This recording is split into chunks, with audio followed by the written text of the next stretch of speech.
गुरु प्यारी साध संगत जी, राधा स्वामी। प्यारी साध संगत जी, आप सभी इतने प्रेम और ध्यान से सत्संग को अंत तक सुनते हैं, इसके लिए आप सभी का धन्यवाद। आज का यह सत्संग आपने बड़े ध्यान पूर्वक और एकांत में बैठकर सुनना है।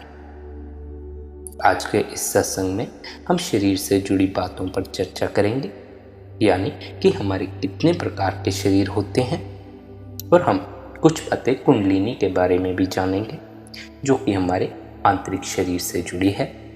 और इस बात का भी ख्याल रखें कि चर्चा में जो 7 शरीरों का वर्णन आए वह भीतर के शरीरों के साथ है, बाहर के किसी 7 शरीर से कोई संबंध नहीं है। केवल एक भौतिक शरीर जो आपका अपना शरीर है, केवल वही एक बाहर का शरीर मौजूद है। बाकी जो 6 शरीरों का वर्णन है वह आंतरिक शरीरों का वर्णन है। एक बार आपसे फिर विनती करूं कि आज के इस सत्संग को अपने ध्यान पूर्वक और एकांत में सुनना है, क्योंकि आज के इस सत्संग में हम आंतरिक चर्चा करेंगे और कुछ बातें गहरी हो सकती हैं।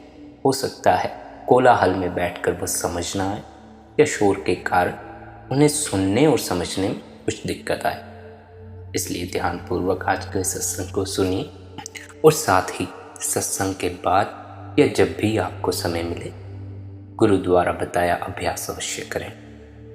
आज का सत्संग शुरू करते हैं। आदमी के पास 7 प्रकार के शरीर हैं। एक शरीर तो जो हमें दिखाई पड़ता है, जिसे भौतिक शरीर कहते हैं। दूसरा शरीर जो उसके पीछे है, जो भौतिक शरीर के पीछे है, उसे आकाश शरीर कहते हैं।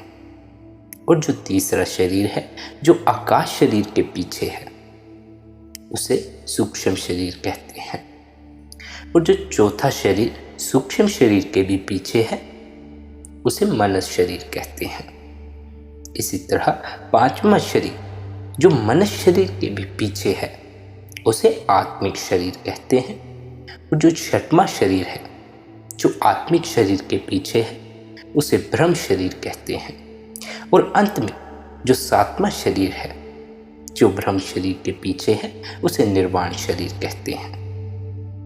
इन 7 शरीरों के संबंध में अगर थोड़ा समझेंगे तो बात और साफ होगी। पहले 7 वर्ष में भौतिक शरीर ही निर्मित होता है। जीवन के पहले 7 वर्ष में भौतिक शरीर ही निर्मित होता है, बाकी सारे शरीर बीज रूप होते हैं। जैसे आकाश शरीर, फिर सूक्ष्म शरीर, आत्मिक शरीर, मानसिक शरीर, ये बीज रूप में मौजूद तो होते हैं, लेकिन यह उपलब्ध नहीं होते। इसलिए जीवन के पहले 7 वर्ष में केवल भौतिक शरीर निर्मित होता है, बाकी शरीर बीज रूप होते हैं। उनके विकास की संभावना होती है, लेकिन वे विकसित उपलब्ध नहीं होते। पहले 7 वर्ष इसीलिए अनुकरण के ही वर्ष हैं।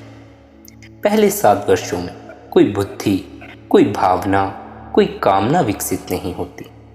विकसित होता है तो सिर्फ और सिर्फ भौतिक शरीर, जो कि हमें दिखाई पड़ता है। कुछ लोग 7 वर्ष से ज़्यादा कभी आगे नहीं बढ़ पाते। कुछ लोग सिर्फ भौतिक शरीर ही रह जाते हैं। ऐसे व्यक्तियों में और पशुओं में कोई अंतर नहीं रह जाता। पशु के पास भी सिर्फ भौतिक शरीर ही होता है, दूसरे शरीर अविकसित होते हैं। फिर दूसरे 7 वर्ष में भाव शरीर का विकास होता है, जिसे आकाश शरीर भी कहा जाता है। इसलिए दूसरे 7 वर्ष व्यक्ति के भाव जगत के विकास के वर्ष हैं। 14 वर्ष की उम्र में इसीलिए काम वासना उपलब्ध होती है। वह भाव का बहुत प्रगाढ़ रूप है। कुछ लोग 14 वर्ष के होकर ही रह जाते हैं। शरीर की उम्र बढ़ती जाती है, लेकिन उनके पास भीतर से 2 ही शरीर होते हैं। तीसरे 7 वर्षों में सूक्ष्म शरीर विकसित होता है। 21 वर्ष की उम्र तक दूसरे शरीर में भाव का विकास होता है। तीसरे शरीर में तर्क, विचार और बुद्धि का विकास होता है। इसलिए 7 वर्ष के पहले दुनिया की कोई अदालत किसी बच्चे को सजा नहीं देती, क्योंकि उसके पास सिर्फ भौतिक शरीर है और बच्चे को किसी बात के लिए जिम्मेवार नहीं ठहराया जा सकता। अगर बच्चे ने कोई पाप किया भी है, अपराध कर भी दिया है, तो यही माना जाएगा कि किसी के अनुकरण में किया है। अपराधी कोई और होगा। दूसरे शरीर के विकास के बाद 14 वर्ष एक तरह की प्रौढ़ता मिलती है, लेकिन वह प्रौढ़ता यौन प्रौढ़ता है। प्रकृति का काम उतने से पूरा हो जाता है, इसलिए पहले और दूसरे शरीर के विकास में प्रकृति पूरी सहायता देती है। लेकिन दूसरे शरीर के विकास से मनुष्य नहीं बन पाता। तीसरा शरीर, जहाँ विचार, तर्क और बुद्धि विकसित होती है, वह शिक्षा, संस्कृति और सभ्यता का फल है। इसलिए पहले 21 वर्ष के व्यक्ति को ही मताधिकार दिया जाता था, लेकिन अब वह उम्र घटकर 18 वर्ष हो गई है। अब 18 वर्ष के बच्चों को मताधिकार दे दिया जाता है, क्योंकि जैसे जैसे मनुष्य विकसित हो रहा है, यह जो 7 वर्ष की सीमा है कम होती जा रही है। 18 वर्ष का मताधिकार इस बात की सूचना है कि मनुष्य जो काम 21 वर्ष में पूरा हो रहा था, उसे अब और जल्दी पूरा करने लगा है। वह 18 वर्ष में भी पूरा कर ले रहा है। लेकिन साधारणतः 21 वर्ष लगते हैं तीसरे शरीर के विकास के लिए, और अधिकतम लोग तीसरे शरीर पर रुक जाते हैं, मरते दम तक उसी पर रुके रहते हैं। चौथा शरीर, मनुष्य शरीर भी विकसित नहीं हो पाता, और जो चौथा शरीर है वह मनुष्य शरीर है। उसके बड़े अद्भुत और अनूठे अनुभव हैं। जैसे जिस व्यक्ति की बुद्धि विकसित न हुई हो, वह गणित में कोई आनंद नहीं ले सकता, वैसे गणित का अपना एक आनंद है। जो गणित में रुचि रखते हैं वे गणित में उतने ही रसमुग्ध होते हैं जितना कोई संगीतज्ञ बीना में होता है, जितना कोई चित्रकार रंग में होता है। उनके लिए गणित कोई काम नहीं है, एक तरह का खेल है, पर उसके लिए बुद्धि का उतना विकास चाहिए कि वह गणित को खेल बना सके। जो शरीर हमारा विकसित होता है, उस शरीर के अनंत अनंत आयाम हमारे लिए खुल जाते हैं। जिसका भाव शरीर विकसित नहीं हुआ, जो 7 वर्ष पर ही रुक गया है, उसके जीवन का रस खाने पीने पर समाप्त हो जाएगा। जिस सभ्यता में पहले शरीर के लोग ज्यादा मात्रा में हैं, उसकी जीव के अतिरिक्त कोई संस्कृति नहीं होगी। जिस सभ्यता में अधिक लोग दूसरे शरीर के हैं, वह सभ्यता काम वासना के अधीन हो जाएगी। उसका सारा व्यक्तित्व, उसकी कविता, उसके संगीत, उसकी फिल्में, उसके नाटक सभी काम वासना के इर्द गिर्द घूमते रहेंगे, वे सब वासना से भर जाएंगे। जिस सभ्यता में तीसरे शरीर का विकास ठीक से हो पाएगा, वह सभ्यता अत्यंत बौद्धिक चिंतन और विचार से भर जाएगी। जब भी किसी समाज में तीसरे शरीर का विकास महत्वपूर्ण हो जाता है, तो बड़ी वैचारिक क्रांतियां घटित होती हैं। बुद्ध और महावीर के वक्त में बिहार ऐसी ही हालत में था कि उसके पास तीसरी क्षमता को उपलब्ध बहुत बड़ा समूह था। इसलिए बुद्ध और महावीर की हैसियत के 8 आदमी बिहार के छोटे से देश में पैदा हुए, छोटे से इलाके में पैदा हुए, और हजारों प्रतिभाशाली लोग पैदा हुए। सुकरात और प्लेटो के वक्त यूनान की ऐसी ही हालत थी। लाओ त्से के समय चीन की भी ऐसी ही हालत थी। बड़े मजे की बात है कि ये सारे महान व्यक्ति करीब करीब 500 साल के भीतर सारी दुनिया में हुए। उस 500 साल में मनुष्य के तीसरे शरीर ने बड़ी ऊंचाइयां हासिल की, लेकिन आमतौर से तीसरे शरीर पर मनुष्य रुक जाता है। अधिक लोग 21 वर्ष के बाद कोई विकास नहीं करते।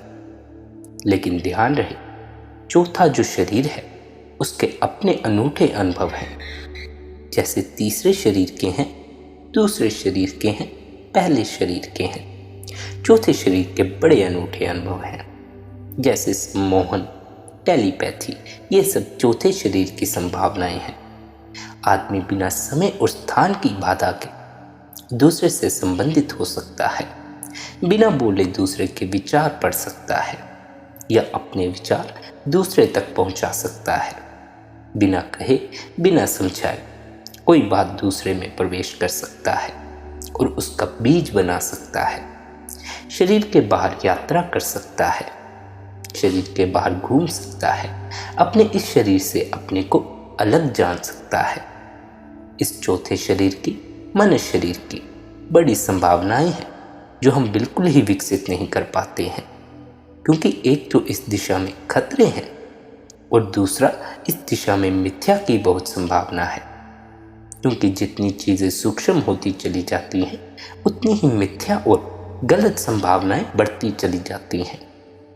अब एक आदमी अपने शरीर के बाहर गया या नहीं, वह इस बात का सपना भी देख सकता है अपने शरीर के बाहर जाने का, और जा भी सकता है।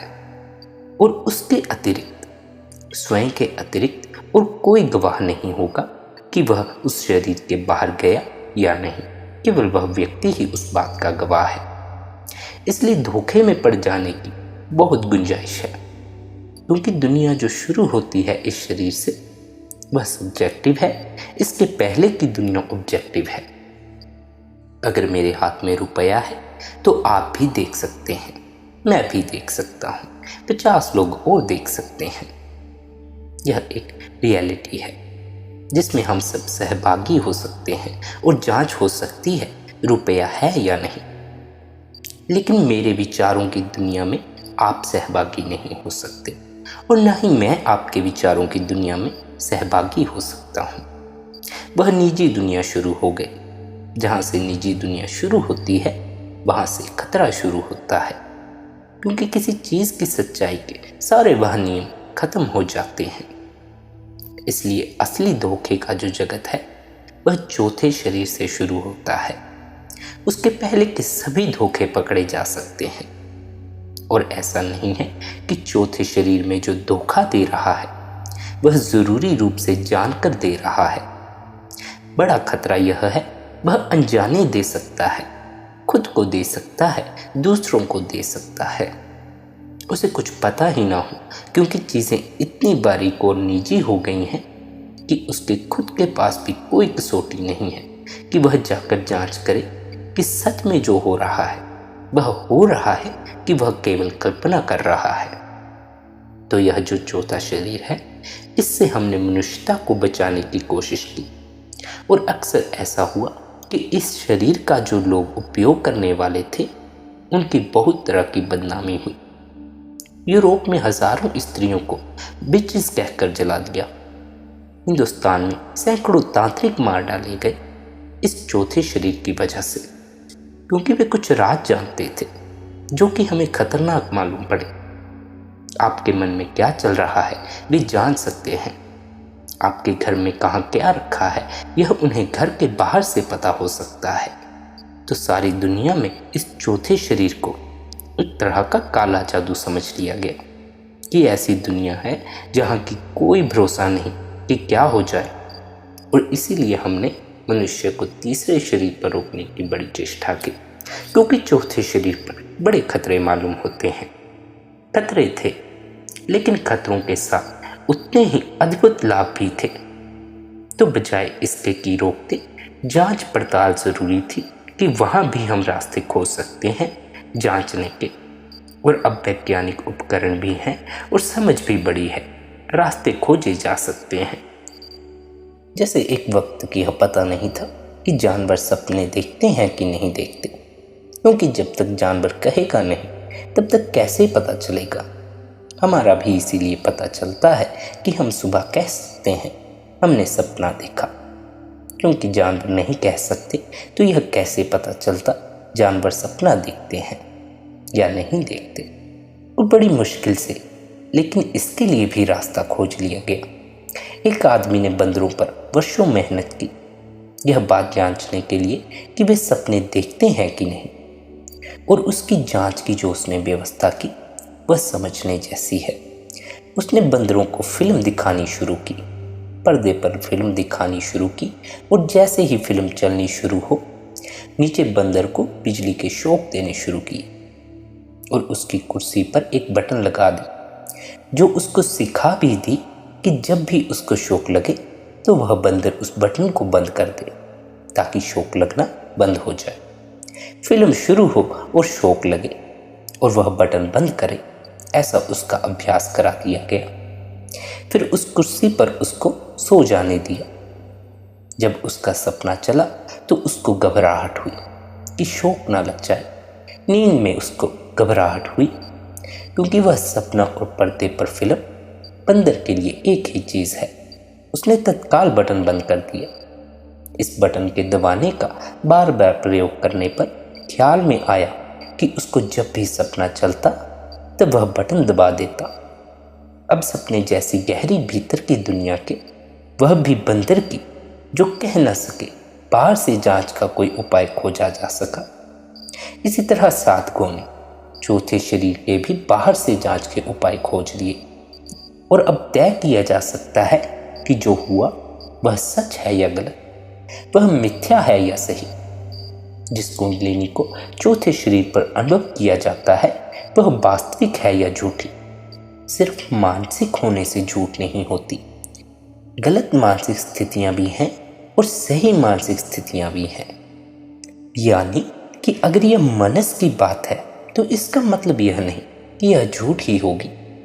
मनस में भी झूठ हो सकती है और मनस में भी सही हो सकती है। आपने रात एक सपना देखा, यह सपना एक सत्य है क्योंकि यह घटा, लेकिन सुबह उठकर आप ऐसे सपने को भी याद कर सकते हो जो आपने देखा नहीं, लेकिन आप कह रहे हो कि मैंने देखा, तब यह झूठ है। एक आदमी सुबह उठकर कहता है कि मैं सपना देखता ही नहीं।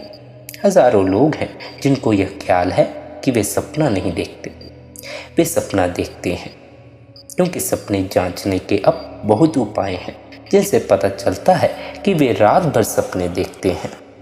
लेकिन सुबह वे कहते हैं कि हमने सपने देखे ही नहीं, तो वे जो कह रहे हैं बिल्कुल झूठ कह रहे हैं, हालांकि उन्हें पता नहीं है। असल में उन्हें सपने की स्मृति नहीं बचती। इससे उल्टा भी हो रहा है। जो सपना आपने कभी नहीं देखा उसकी भी आप सुबह कल्पना कर सकते हो कि आपने देखा, वह झूठ हो गया। सपना कहने से ही कुछ झूठ नहीं हो जाता। सपने के अपने यथार्थ हैं। झूठा सपना भी हो सकता है, सच्चा सपना भी हो सकता है। थोड़ा समझे, सच्चे का मतलब यह है कि जो हुआ है सच में हुआ है। और सुबह उठकर आप सपने को ठीक ठीक तो बता ही नहीं पाते। मुश्किल से कोई आदमी है जो सुबह उठकर अपने सपने को ठीक ठीक से बयान कर सके।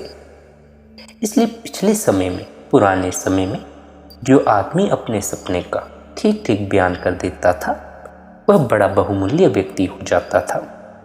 उसकी बड़ी कठिनाइयां हैं। सपने को ठीक से बताना बड़ा मुश्किल है। बड़ी कठिनाई तो यह है कि जब आप सपना देखते हो तब उसका सीक्वेंस अलग होता है और जब उसे याद करते हो तब उल्टा होता है। फिल्म की तरह जब हम फिल्म देखते हैं तो शुरू से देखते हैं अंत तक। सपना जब आप देखते हैं नींद में तो जो घटना पहले घटी वह स्मृति में सबसे बाद में घटेगी, क्योंकि वह सबसे पीछे दबी रह गई। जब आप सुबह उठते हो तो सपने का आखिरी हिस्सा आपके हाथ में होता है और उससे आप पीछे की तरफ याद करना शुरू करते हो। यह ऐसे उपद्रव का काम है जैसे कोई किताब को उल्टी तरह से पढ़ना शुरू करे और सब शब्द उल्टे हो जाएं और वह डगमगा जाए। इसलिए थोड़ी दूर तक ही सपना चल सकता है। इसलिए आप थोड़ी दूर तक ही सपने को याद कर सकते हैं, बाकी सब गड़बड़ हो जाता है। उसे याद रखना और उसको ठीक से बयान कर पाना बड़ी ऊंची कला की बात है। इसलिए हम आमतौर से गलत ही बयान करते हैं। जो हमें नहीं हुआ होता हम वह भी कह देते हैं। उसमें बहुत कुछ खो जाता है, बहुत कुछ बदल जाता है और बहुत कुछ नया भी जुड़ जाता है। यह जो चौथा शरीर है सपना इसके ही घटना है। इस चौथे शरीर की बड़ी संभावनाएं हैं। जितनी भी योग में सिद्धियों का वर्णन है वह इस सारे चौथे शरीर की ही व्यवस्था है। और निरंतर योग ने सचेत किया है कि उनमें मत जाना। और सबसे बड़ा डर यही है कि उसमें मिथ्या में जाने के बहुत उपाय हैं, भटक जाने की बड़ी संभावनाएं हैं। और अगर वास्तविक में भी चले जाओ तो भी उसका आध्यात्मिक मूल्य नहीं है। कुंडलिनी भी मनस की घटना है, यह भी इस चौथे शरीर की घटना है। इसलिए जब फिजियोलॉजिस्ट इस शरीर को खोजने जाएंगे तो उन्हें कुंडलिनी नहीं मिलेगी। इसीलिए सारी दुनिया के डॉक्टर कहेंगे कि ये सब फजूल की बातें हैं, कुंडलिनी कहाँ है। कुंडलिनी जैसी कोई चीज़ शरीर में नहीं है, कोई चक्र इस शरीर में कभी नहीं है। वह चौथे शरीर की व्यवस्था है। वह चौथा शरीर सूक्ष्म शरीर है, उसे पकड़ा नहीं जा सकता। पकड़ में तो यही शरीर आता है, यह भौतिक शरीर। लेकिन उस शरीर और इस शरीर यानी चौथे शरीर और भौतिक शरीर के ताल में पड़ते हुए स्थान है। जैसे कि हम 7 कागज रख लें और एक आलपिन 7 कागज में डाल दें और एक छेद 7 कागज में एक जगह पर हो जाए। अब समझ लो कि पहले कागज पर छेद विदा हो गया है, छेद नहीं है। फिर भी दूसरे कागज पर, तीसरे कागज पर जहाँ छेद है उससे कोरस्पॉन्ड करने वाला स्थान पहले कागज पर भी है, छेद तो भले ही नहीं है। इसलिए पहले कागज की जांच पर वह छेद नहीं मिलेगा। लेकिन पहले कागज पर भी कोरस्पॉन्डिंग कोई बिंदु है जिसको अगर हाथ रखा जाए तो वह तीसरे चौथे कागज पर जो बिंदु है वह भी उसी जगह पर होगा, भले ही छेद ना हो। तो इस शरीर में जो चक्र है, कुंडलिनी है, जो बात है वह इस शरीर की नहीं है। वह इस शरीर में सिर्फ कोरस्पॉन्डिंग बिंदु की है। और इसलिए कोई शरीर शास्त्री इनकार करे तो गलत नहीं कह रहा। वहाँ कोई कुंडलिनी नहीं मिलती, कोई चक्र नहीं मिलता, वह किसी और शरीर पर मौजूद है। लेकिन इस शरीर से संबंधित बिंदुओं का पता लगाया जा सकता है। तो कुंडलिनी चौथे शरीर की घटना है, इसलिए यह मनस की घटना है। यह मानसिक होना भी 2 तरह का हो सकता है, गलत और सही। गलत तब होगा जब आपने कल्पना की, क्योंकि कल्पना भी चौथे शरीर की स्थिति है। जानवर कल्पना नहीं कर पाते, तो जानवर का अतीत थोड़ा बहुत होता है, भविष्य बिल्कुल नहीं होता। इसलिए जानवर निश्चिंत है, क्योंकि चिंता सब भविष्य के बोझ से पैदा होती है। जानवर रोज अपने आसपास किसी को मरते देखते हैं, लेकिन ये कल्पना नहीं कर पाते कि मैं भी मरूंगा। इसलिए मृत्यु का कोई भी भय जानवर को नहीं। आदमी में भी बहुत आदमी है जिनको यह ख्याल नहीं आता कि मैं भी मरूंगा। उनको भी ख्याल आता है कि कोई और मरता है, कोई और ही मरेगा, मैं नहीं मरूंगा। इसका ख्याल नहीं आता कि मैं भी कभी मर जाऊंगा। उसका कारण सिर्फ यह है कि चौथे शरीर में कल्पना जितनी विस्तृत होनी चाहिए कि दूर तक देख पाए, वह नहीं हो रहा। अब इसका मतलब यह हुआ कि कल्पना भी सही होती है और मिथ्या होती है। सही का मतलब सिर्फ यह है कि हमारी संभावना दूर तक देखने की है, जो अभी नहीं है उसको देखने की संभावना कल्पना की बात है। लेकिन जो होगा ही नहीं, जो है ही नहीं, उसको भी मान लेना कि हो गया है और वह मिथ्या कल्पना होगी। कल्पना का अगर ठीक उपयोग हो तो विज्ञान पैदा हो जाता है, क्योंकि प्राथमिक रूप से विज्ञान सिर्फ एक कल्पना है। हजारों साल से आदमी सोचता है कि आकाश में उड़ेंगे। जिस आदमी ने यह सोचा था कि आकाश में उड़ेंगे, बड़ा कल्पनाशील रहा होगा। लेकिन अगर किसी आदमी ने यह ना सोचा होता तो आज हवाई जहाज नहीं होते। हजारों लोगों ने कल्पना की है और सोचा है कि हवाई जहाज में उड़ेंगे, इसकी संभावना को जाहिर किया है। फिर धीरे धीरे संभावना प्रकट होती चली गई, खोज हो गई और बात हो गई। फिर हम हजारों वर्ष से सोच रहे थे कि चांद पर पहुंचेंगे। शुरुआत में वह एक कल्पना थी, उस कल्पना को जगह मिल गई, लेकिन यह एक विश्वसनीय कल्पना थी। यानी वह कल्पना मिथ्या के मार्ग पर नहीं थी, वह कल्पना भी उस सत्य के मार्ग पर थी जो कल प्रकट हो सकता है। तो वैज्ञानिक भी कल्पना कर रहे हैं, एक पागल भी कल्पना कर रहा है। अगर मैं कहूँ कि पागलपन भी कल्पना है और विज्ञान भी कल्पना है, तो आप यह मत समझ लेना कि दोनों एक ही चीज़ हैं। पागल भी कल्पना कर रहा है, लेकिन वह ऐसी कल्पनाएं कर रहा है जिनका वस्तु जगत से कोई भी तालमेल नहीं है। ना हो सकता है वैज्ञानिक भी कल्पना कर रहा है, लेकिन ऐसी कल्पना कर रहा है जो वस्तु जगत से तालमेल रखती है, और अगर कहीं तालमेल नहीं रखती है तो तालमेल होने की संभावना भी पूरी पूरी है। इस चौथे शरीर की जो भी संभावनाएं हैं उनमें सदा डर है कि हम कहीं भी चूक जाएं और मिथ्या का जगत शुरू हो जाता है। तो इसलिए इस चौथे शरीर में जाने के पहले सदा अच्छा है कि हम कोई अपेक्षा लेकर ना जाएं, कोई एक्सपेक्टेशन लेकर ना जाएं, क्योंकि यह चौथा शरीर मनस शरीर है। जैसे कि मुझे एक मकान के नीचे उतरना हो तो मुझे सीढ़ियाँ खोजनी पड़ेंगी, लिफ्ट खोजनी पड़ेगी, लेकिन यदि मुझे विचारों में उतरना है तो लिफ्ट और सीढ़ियों की कोई ज़रूरत नहीं, मैं कहीं भी बैठकर विचारों में उतर सकता हूँ। तो विचार और कल्पना में खतरा यह है कि चूंकि कुछ नहीं करना पड़ता, सिर्फ विचार करना पड़ता है, कोई भी उतर सकता है। और अगर अपेक्षाएं लेकर कोई गया तो जो अपेक्षाएं लेकर जाता है उन्हीं में उतर जाएगा, क्योंकि मन कहेगा कि ठीक है, परमात्मा को पाना है, यह लो पा लिया परमात्मा को। और आप कल्पना करने लगोगे कि पा लिया परमात्मा को। मन कहेगा कुंडलिनी जगानी है, यह लो जाग गई कुंडलिनी, और आप कल्पना करने लगोगे कि जाग रही है, और आपका मन कहेगा कि बिल्कुल जाग गई और बात खत्म हो गई, कुंडलिनी उपलब्ध हो गई, परमात्मा उपलब्ध हो गया, चक्र खुल गए, ऐसा हो गया। मन आपको कल्पनाओं में उलझा लेगा, लेकिन इसको जांचने की कोई कसौटी है, और वह कसौटी यह है कि प्रत्येक चक्र के साथ आपके व्यक्तित्व में आमूल परिवर्तन होगा। उस परिवर्तन की आप कल्पना नहीं कर सकते, क्योंकि वह परिवर्तन वस्तु जगत का हिस्सा है। जैसे कि कुंडलिनी जाग जाए तो शराब नहीं पी जा सकती, असंभव है, क्योंकि वह जो मनस शरीर है वह सबसे पहले शराब से ही प्रभावित होता है, वह बड़ा नाजुक है। इसलिए आपको यह जानकर हैरानी होगी कि अगर स्त्री शराब पी ले और पुरुष शराब पी ले तो पुरुष शराब पीकर इतना खतरनाक नहीं जितनी स्त्री शराब पीकर खतरनाक हो सकती है। उसका मनस शरीर और भी कोमल है और भी नाजुक है।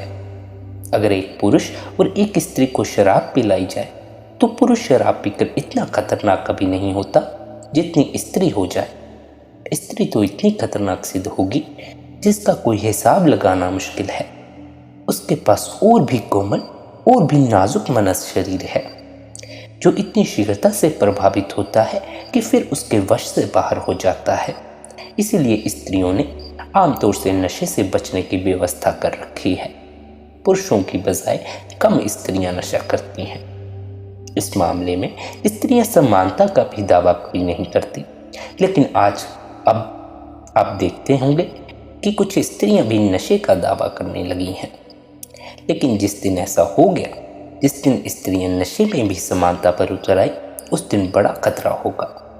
जिस दिन भी वे इस मामले में समानता का दावा करेंगी, उस दिन पुरुष के नशे करने से जो नुकसान नहीं हुआ वह स्त्री के नशे करने से होगा, क्योंकि स्त्रियों का जो मनस शरीर है वह बड़ा ही कोमल है, उस पर नशे का प्रभाव ज़्यादा पड़ेगा। यह जो चौथा शरीर है इसमें सच में ही कुंडलिनी जगी है। यह आपके कहने और अनुभव करने से सिद्ध नहीं होगा, क्योंकि वह झूठ में भी अनुभव हो सकता है। नहीं, वह तो आपका जो वस्तु जगत का व्यक्तित्व है उससे तय हो जाएगा कि वह घटना घटी है या नहीं घटी, क्योंकि उसमें तत्काल फर्क पड़ने शुरू हो जाएंगे। और आचरण इसकी जांच की कसौटी है, साधन नहीं। भीतर कुछ घटा है, आचरण उसकी कसौटी है, आचरण उसकी जांच की कसौटी है। और प्रत्येक प्रयोग के साथ कुछ बातें अनिवार्य रूप से घटना शुरू होंगी। जैसे चौथे शरीर की शक्ति के जागने के बाद किसी भी तरह का मादक द्रव्य नहीं लिया जा सकता। अगर लिया जाता है और उसमें रस है तो जानना चाहिए कि किसी मिथ्या कुंडलिनी के ख्याल में पड़ गए। वह नहीं संभव है। जैसे कुंडलिनी जागने के बाद हिंसा करने की वृत्ति सब तरह से विदा हो जाएगी।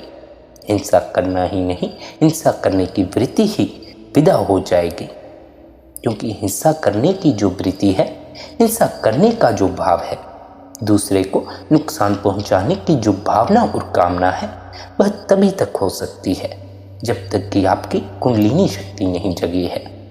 जिस दिन वह जगती है उसी दिन से आपको दूसरा नहीं दिखाई पड़ता कि उसको आप नुकसान पहुंचा सको। उसको आप नुकसान नहीं पहुंचा सकते और तब आपको हिंसा रोकनी नहीं पड़ेगी, आप हिंसा कर ही नहीं पाओगे। और अगर तब भी रोकनी पड़ रही हो तो जान जाना कि अभी वह जगी नहीं है। अगर आपको हिंसा पर संयम रखना पड़ता हो तो समझना कि अभी भीतर वह कुंडलिनी नहीं जगी है। कुंडलिनी के जागते ही चरित्र में अमूल परिवर्तन होगा और जो सारे नियम सारी शर्तें गुरु आपसे लेता है वह आपको निभानी नहीं पड़ेंगी, वे आप में सहज ही उतर जाएंगी। और जब आपको गुरु जो आपसे शर्तें लेता है जब आपको वह निभानी नहीं होंगी, जब वह सभी शर्तें आप में सहज ही उतर जाएंगी, तब समझना कि यह घटना सच में घटी, आपके भीतर सच में कुंडलिनी जगी। उससे पहले मिथ्या ही है।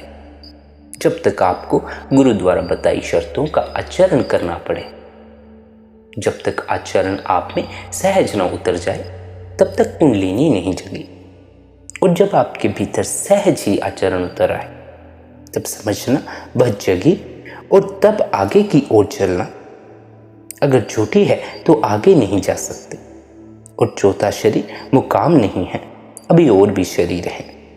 चौथा शरीर 28 वर्ष तक विकसित होता है, यानी तीसरे शरीर के विकास के बाद 7 वर्ष और।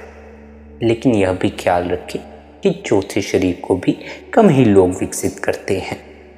इससे आगे 5वां शरीर है आत्मिक शरीर। आत्मिक शरीर और उससे आगे 6वां और 7वां जो शरीर है ब्रह्म और निर्वाण शरीर, इसकी चर्चा हम कल के सत्संग में करेंगे। आज के सत्संग में समय ज़्यादा हो गया है।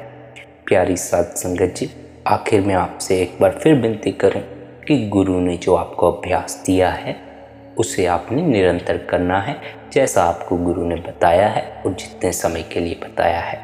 वही अभ्यास आपको शब्द धुन से जोड़ेगा और जब आप शब्द धुन से जुड़े तब आपको यह इशारा मिल गया कि एक दिन प्रभु आपके दरवाजे पर अवश्य दस्तक देगा। राधा स्वामी।